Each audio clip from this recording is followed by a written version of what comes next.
Good afternoon, everyone. Thank you for giving up your lunchtime to find out what this mouse is all about. This speech started because I had a tenant take a mouse and use one of those snap traps and put the mouse underneath their stove and then take photographs of said mouse as if the mouse had been there. And anyways, long story short, that mouse gave them the mouse flu, which cost my insurance company $80,000. So why are we here? We're going to try and prevent habitability issues at your building, because as landlords, we're witnessing a troubling trend, the increasing frequency of tenant lawsuits.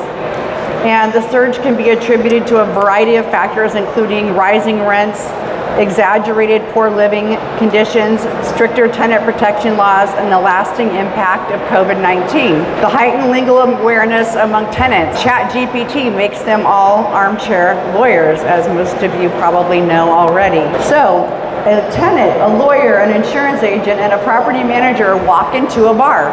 Oh, you thought they were drinking. No, they're not. Ouch, yells the tenant.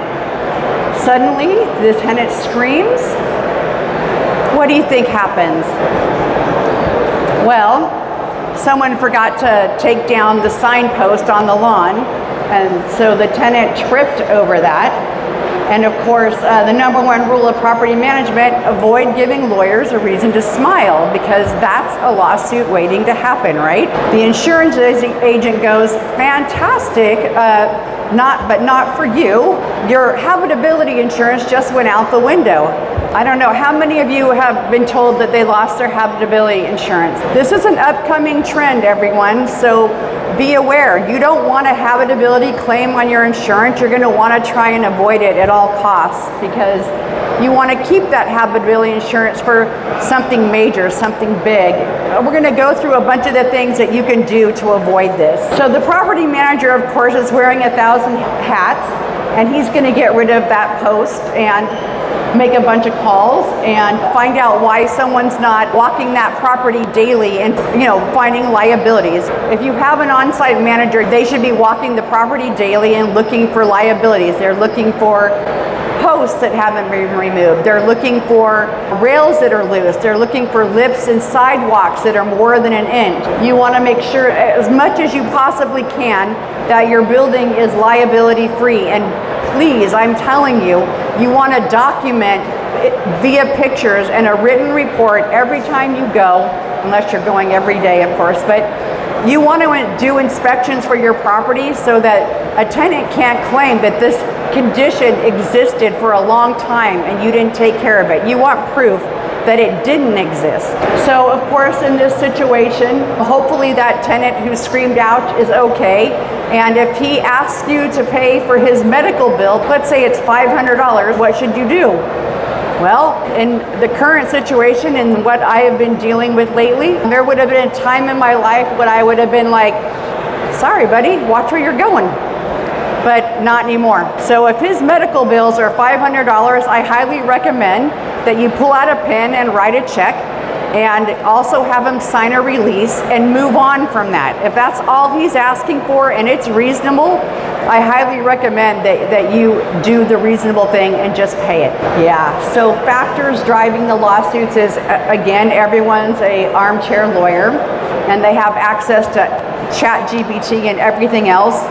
One of my managers was recently at court, and in the courtroom, the lawyers were running down the hallways screaming things like, you have rights, they need to pay you, get them to pay you to move, ask for a jury trial. So the courthouses are a lot different atmosphere now, and this type of situation's happening nonstop. Tenants receiving free legal help get landlords to not only waive past due rent, but at times even pay the tenant to vacate at this point. So you want to also try to avoid eviction if at all possible. Of course, you can't always do that. This shift in tenant behavior has significant implications for us as landlords. Our Sky manager emphasized a growing sense of bitterness among the landlords that day in court, noting that it's hard to keep taking the blows and keep your chin up when you see people abusing this system on your dime. How do I avoid getting sued? Well, there's a couple of ways. I mean, the reality is we can't completely avoid getting sued, right?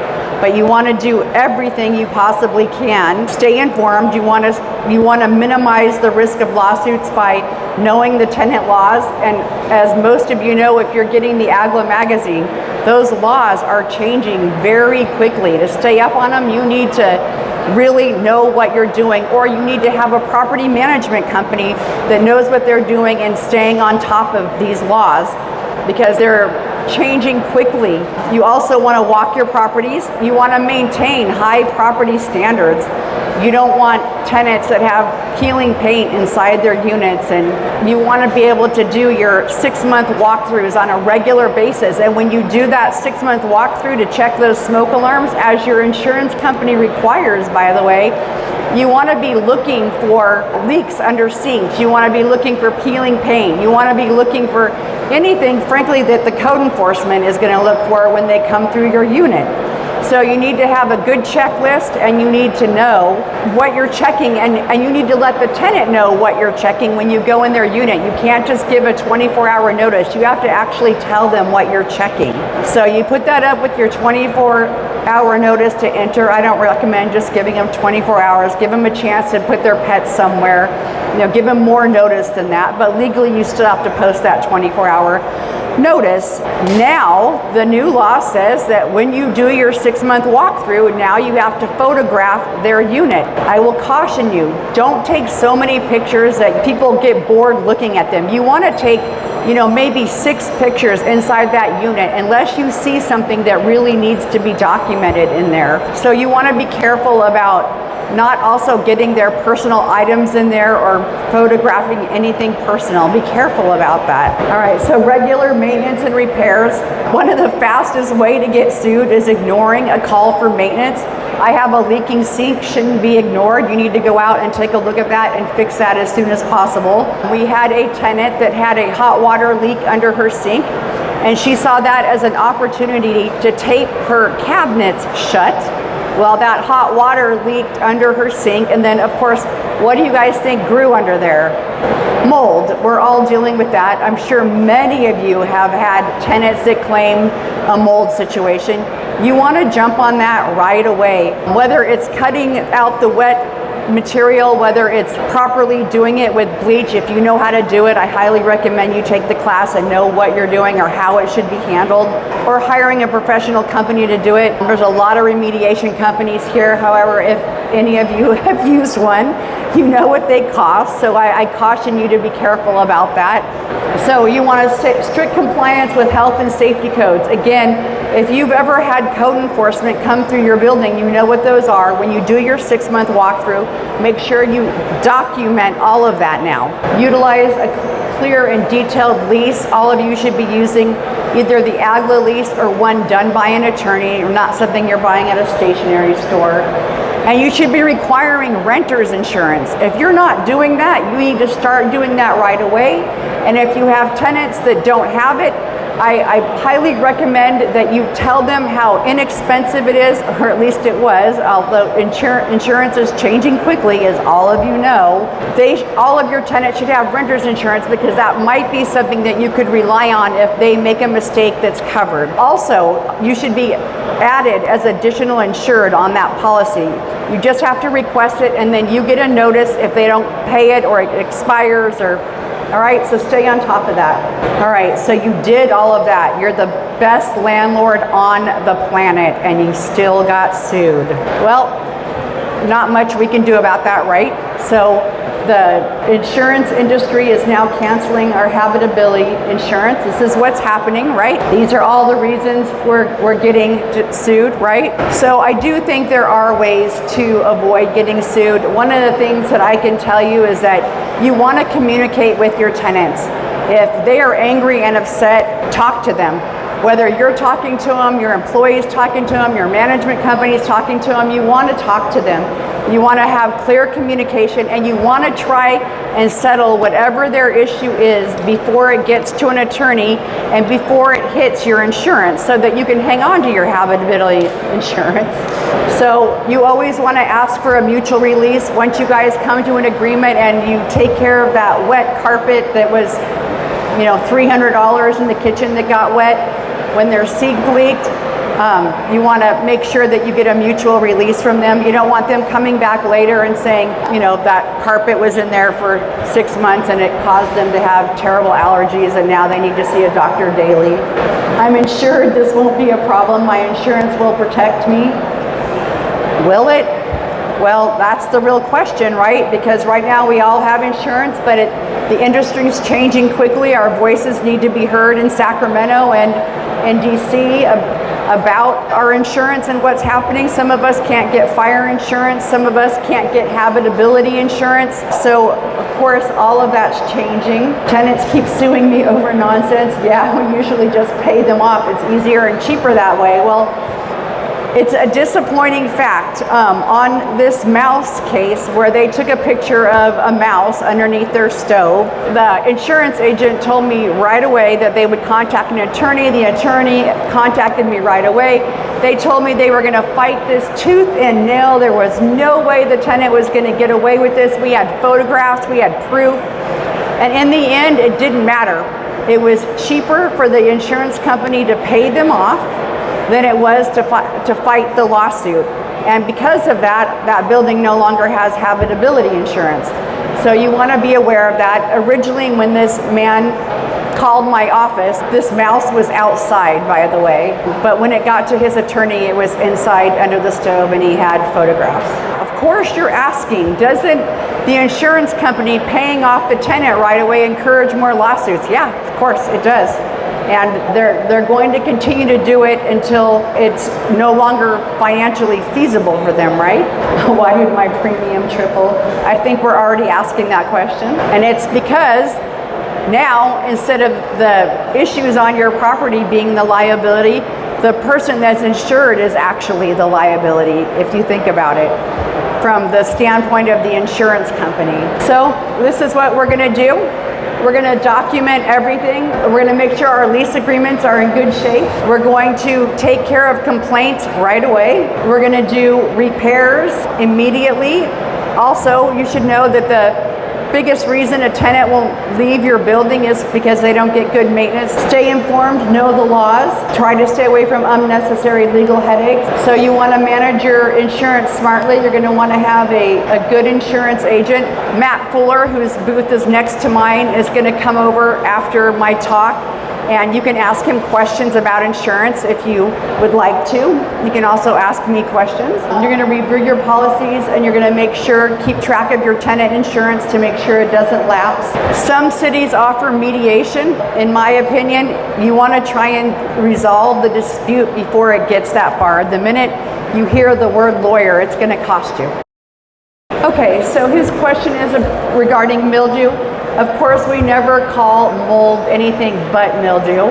And of course, you want to prevent that to begin with. However, this usually starts in the bathroom, and it's usually because of poor ventilation. One of the tips I can give you is that on your light switch, hook your fan up to your light switch. If you have a fan in your bathroom, every time they turn on the light, make sure that fan goes on. That will help you. If it's just a window, make sure that you give them written notice that they are required to open that and air that out. If you have a bathroom that is old and a window has to be open, make sure you put that in their lease, that they acknowledge that they have to do that. You want to do that ahead of time. Once you get the mold complaint, of course, you're going to probably send your maintenance guy in there. He's going to take some bleach and scrub that clean. And then you're going to leave cleaning instructions on how to clean that so that you don't have to deal with that again, because we're not required to clean people's apartments, but we are required to make sure that they don't sue us just for our own protection, right? So how do you identify a tenant that might bring a lawyer? Well, I will start by telling you, and people always think I'm crazy, I will tell you that in my qualifications, when you call my office and I send you my qualifications, in my qualifications it says we don't rent to lawyers, law clerks, or law students. We don't rent to lawyers. And everyone says you can't do that. Yes, you can. They are not a protected class. And if you think that, or you're worried about that, I've been taken to fair housing already and I won. You want to try to avoid renting to lawyers. I'll tell you that right now. And the reason is not because they're lawyers, it's because financially it will cost you. That's my experience, and I think it's most people's experience, by the way. Again, they're not a protected class. I'm sure the lawyers are super unhappy with that, but it hasn't hurt me yet. And again, they took me to fair housing once and we won. It's hard to tell, but I would say you kind of know when they're calling in and the things that they're saying, you kind of know what direction things are headed when you have a tenant with a lot of complaints. And again, when you address those complaints, you really want to make sure that you're documenting everything. And I think that's, part of the key. A lot of people are upset that they now have to take pictures and document everything. But I would look at it this way, folks. That those pictures in the end will save you, because that's going to give you all the documentation you need when you return the security deposit. It's going to show the condition of the unit. When they say that this condition existed, you now have proof that, before they said, oh, you can't photograph inside someone's unit. Now they're saying we have to. So again, just be careful what you photograph and make sure you have good documentation, because really that's what's going to save you, is that having really good documentation. So there is legal paperwork. You could probably get a packet from Mike Brennan over here or Dennis Block.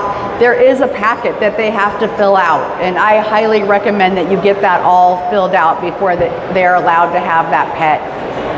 I mean, at one time we used to be able to say we don't take any pets, but it's really not the reality anymore. We charge pet rent, and we have found $25. It's nothing major, but I think we have found that our pet owners are a lot more responsible if they are paying rent for their pet. If it's an emotional support animal, of course, you cannot charge, or a service animal, you cannot charge. And also, if you try to evict them over the pet, there's no judge in the world that's going to evict somebody. Or the reality, they will tell you over there in legal that, oh yeah, you absolutely can, and the law says that you can, but in reality, it's not going to happen. All right, so there is a law that is going to say possibly that we are required to provide both a stove and a refrigerator in every apartment. So that is coming down the pike. I'm not sure that's actually passed yet, but it looks like it might. It looks like it might. And we have to maintain them too. Hopefully you're renting to good people and they're going to keep it nice and clean, but yeah. All right. If you have any questions, you can stop by my booth and I'll be there along with an insurance agent.